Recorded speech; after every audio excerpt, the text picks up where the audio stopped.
Hi వివోస్, welcome to this channel. ముందుగా అయితే updates miss అవ్వకుండా ఉండాలంటే ఈ ఛానల్ని అయితే ఖచ్చితంగా అయితే సబ్స్క్రైబ్ చేసుకోండి. ఈ వీడియోని అయితే లైక్ చేసి షేర్ చేయండి. టెలిగ్రామ్ లింకు, వాట్సాప్ లింకు రెండు డిస్క్రిప్షన్లో ఉన్నాయి. ఖచ్చితంగా అయితే జాయిన్ అవ్వండి. పీడిఎఫ్స్, మెటీరియల్స్ వాటి కోసం ఎప్పుడన్నా వీడియో పెట్టినప్పుడు అప్డేట్ మిస్ అవ్వకుండా ఉంటుంది. సో ఇందులో వచ్చేసరికి ఒక ఇంపార్టెంట్ విషయం అనమాట. నేను ఎప్పుడు చెప్తా ఉన్నాను కదా, దానికి డౌట్స్ కింద వీళ్ళు అడగడం అయితే జరిగిందనమాట. దాని గురించి అయితే చెప్పబోతున్నాను.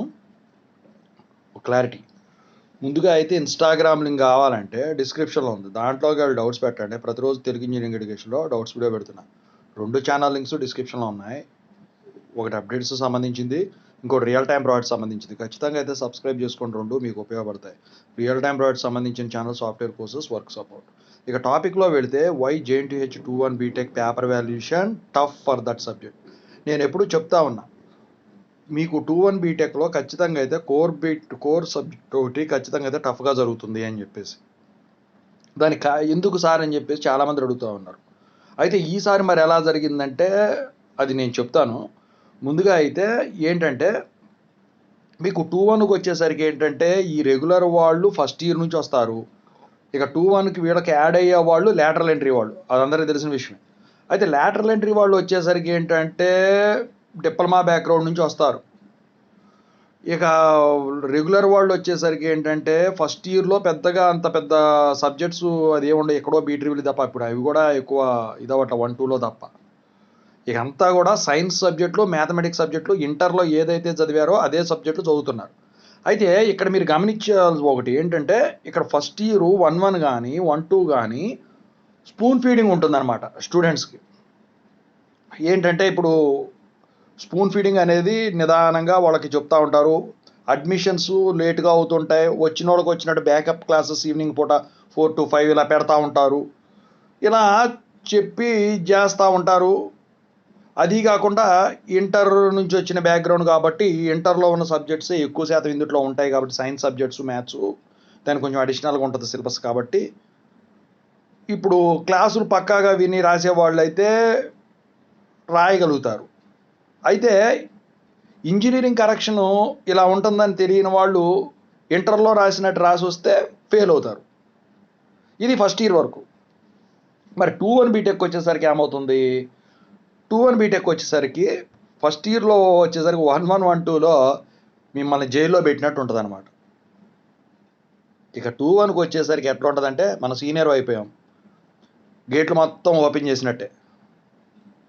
ఇక అక్కడ ఫస్ట్ ఇయర్లో ఏదైతే స్పూన్ ఫీడింగ్ ఉంటుందో 2-1కి వచ్చేసరికి ఆ స్పూన్ ఫీడింగ్ ఉండదు.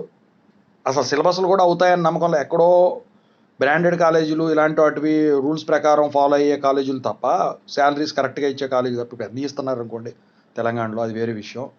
ఇంకా కూడా సిలబస్ అవ చేయకుండా షో చేసేవాళ్ళు ఉన్నారు అఫిలియేటెడ్ కాలేజెస్లో. స్టూడెంట్స్తో ఈ డీల్ పెట్టుకోవడం, లేకపోతేనేమో అడ్మిషన్స్, ఎల్ఈసు, లేకపోతే అవి వీళ్ళు తీసుకొచ్చి చేర్పించుకోవడం వాళ్ళ ద్వారా, వాళ్ళని వాటి ద్వారా వీడిని పెట్టుకోండి. ఇప్పుడు కాలేజీకి కావాల్సింది కూడా అడ్మిషన్సే ఎవరికైనా. అయితే దానివల్ల ఏమవుతుందంటే, ఇప్పుడు చదువుకునేవాడు ఎలాగైనా చదువుకుంటాడు, కానీ యావరేజ్ ఇప్పుడు 2-1 సబ్జెక్టు టఫ్, ఒక సబ్జెక్టు కోర్ సబ్జెక్టు అని ఫీల్ అవుతారు చూసారా, ఏ గ్రూప్ అయినా. యావరేజ్ స్టూడెంటు ఎవరైతే కౌన్సిలింగ్లో జాయిన్ అవుతారో, అది మేనేజ్మెంట్లో డైరెక్ట్గా జాయిన్ అవుతారో, కాలేజీ బాగుంటుందని చెప్పేసి వాడు ఇబ్బంది పడతాడు, అమ్మాయి అయినా కానీ అబ్బాయి అయినా కానీ. ఎందుకంటే వీళ్ళు వాళ్ళతో మంతనాలు జరిపేసి సిలబస్ అయిపోయిందని రాపిస్తారు. ఇక్కడేమో వీళ్ళు పట్టించుకోరు, అంతటికి పట్టించుకోరు. ఇంజనీరింగ్లో ఇవ్వండి సెకండ్ నుంచి స్టార్ట్ అవుతుంది, ఫస్ట్ ఇయర్ కాదు నాకు తెలిసి. ఫస్ట్ ఇయర్ అంతా ఇక మీకు రెక్కలు విరిచేసిన పక్షి లాంటి వాళ్ళు. సెకండ్ ఇయర్కి వచ్చాక కొత్తగా రెక్కలు పుట్టుకొస్తాయి. ఇక అక్కడ మొదలయ్యిద్ది ఇక వీళ్ళకి అసలైన ఆట. ఇక ఈ కోర్ సబ్జెక్టులు ఏవైతే ఉంటాయో అవి వచ్చేసరికి కొంచెం టఫ్గా ఉంటాయి. ఎందుకంటే ఇంతకుముందు ఇంటర్లో చదవలేదు వీడు, ఫస్ట్ ఇయర్లో చదవలేదు వీళ్ళు, సడన్గా తీసుకొచ్చి ఇది పెట్టేపాటుగా అది, ఫర్ ఎగ్జాంపుల్ ఈఎంఎఫ్ తీసుకుందాం, integrals, surface integral, volume integral ఇలా పెట్టుకుంటారు. అవి వచ్చేసరికి వీడికి ఏమవుతుంది, అక్కడ చదివిందేమో అది ఎలా సాల్వ్ చేయాలని, ఇక్కడ చేసేదేమో దాని అప్లికేషన్ ఇక్కడ అప్లై చేయాలని. అక్కడ మీరు మ్యాథమెటిక్స్ ఏదైతే నేర్చుకున్నారు, ఇంటిగ్రేషన్స్, డెరివేషన్స్, అవన్నీ ఇక్కడ అప్లై చేయాలి. దేనికి అప్లై చేయాలి? Engineering science, for example magnetism అనుకో, ఎలక్ట్రిక్ ఫీల్డ్కో, మ్యాగ్నెటిక్ ఫీల్డ్కో అప్లై చేయాల్సి ఉంటుంది. మరి ఎలక్ట్రిక్ ఫీల్డ్కి అయితే ఒక రకంగా అప్లై చేయాలి. అంటే అప్లికేషన్ అనేది, ఆ ప్రొసీజర్ అనేది మారదు, మ్యాథమెటికల్ అనాలిసిస్. కానీ ఇక్కడ కొంచెం ప్రాసెస్ మారుద్ది. ఎలక్ట్రిక్ ఫీల్డ్ అయితే ఒక రకంగాని, మ్యాగ్నెటిక్ ఫీల్డ్ అయితే ఒక రకంగాని, స్టాటిక్ ఫీల్డ్ అయితే ఒక రకంగాని, టైం వేరింగ్ ఫీల్డ్ అయితే ఒక రకంగాని, తలకాయ అని, తలనొప్పి అని, ఇవన్నీ వీడు కన్ఫ్యూజ్ అయిపోతాడు. మరి సప్లీ పాస్ అవుతాం కదండి అని అడిగితే, మీరు అప్పుడు 2-2కి వచ్చేసరికి ఏంటంటే, ఇప్పుడు కొండనెత్తి బండనెత్తాలంటే పెద్ద విషయం ఏం కాదు. బండనెత్తి కొండనెత్తాలంటే చాలా రిస్కే. అయితే ఫస్ట్ ఇయర్లో బండ, సెకండ్ ఇయర్లో 2-2కి వచ్చేసరికి కొండ. సో కొండతో పోలిస్తే బండ ఎంత? ఇక 2-1 బండలాగా కనిపిస్తుంది వాడికి.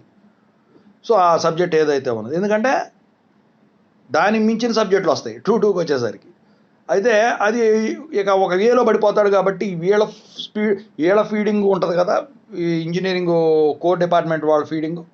సో దాని ప్రకారం అలవాటు పడిపోయి ఇక ఇది అది అని చెప్పి చేస్తారు. ఇక సప్లీల్లో కూడా కాలేదు అంటే మాత్రం ఇక అది ఏదో ఒక తప్పిదం వల్ల పోయినట్టే తప్ప, మ్యాక్సిమం నాకు తెలిసి ఈ 2-1 బీటెక్ పేపర్ వాల్యుయేషన్లో ఆ సబ్జెక్టు టఫ్గా జరగటానికి కారణాలు అంటే టఫ్ జరగదు.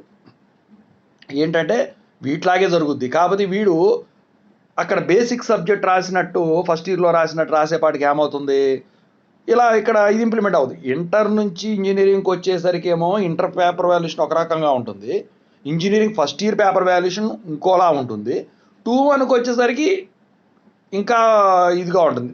నేను చెప్పేది ఏంటంటే, ఫస్ట్ ఇయర్తో పోల్చినట్టయితే 2-3-4 ఇయర్స్ పేపర్ వాల్యుయేషన్ కొంచెం లిబరల్గా ఉంటుంది. కాకపోతే మీరు టఫ్ అని మీరు ఫీల్ అవుతారు. మీ భాషలో చెప్పాలంటే ఈ 2-1 బీటెక్ పేపర్ వాల్యుయేషన్ టఫ్ అనేది ఇదే రీజను. పేపర్ వాల్యుయేషన్ చేసేవాడు ఎప్పుడు మారడు. EMF for example EMF subject చెప్పేవాడే మళ్ళీ మెషిన్స్ చదువుతాడు నెక్స్ట్ సెమ్. మరి అది పేపర్ వాల్యుయేషన్ ఈజీగా చేసిన అతను, అదే మైండ్ సెట్ ఉన్న ఫ్యాకల్టీ మళ్ళీ ఇదే చేస్తాడు. కాబట్టి మీరు ఎందుకు అట్లా అనుకుంటున్నారు నాకు అర్థం కావట్లేదు. అయితే క్వశ్చన్ పేపర్ టఫ్ వచ్చిందంటే మాత్రం ఇక అది రాయలేకపోతే మీ వల్ల కానితనం అది. సో మొత్తానికైతే ఎందుకు జేఎన్టీహెచ్ 2-1 బీటెక్ పేపర్ వాల్యుయేషన్ టఫ్గా ఉంటుందంటే నా కారణాలు, ఈ టఫ్ అంటే టఫ్ కాదు, అది వచ్చేసరికి అప్లై చేసే విధానంలో ఫాల్ట్ అనమాట. ఓకేనా? సి లాంగ్వేజ్ ఉంది, ఒకవేళ జావా పెట్టాడు అనుకో 2-1లో, ఏమవుతుంది, దీనికి అప్లై చేస్తాం. అసలైతే C++కి చదివితే చేస్తే జావా చేయ అవసరం లేదంటారు, కోర్ జావా అవసరం లేదంటారు. కానీ తప్పది. C++ అనేది వేరు, దానికి అప్లై చేసే ఊప్స్ కాన్సెప్ట్ వేరు, కోర్ జావాకి అప్లై చేసే ఊప్స్ కాన్సెప్ట్ వేరు. మీరు కనుక్కోండి ఎక్కడైనా. C++ is different from core Java.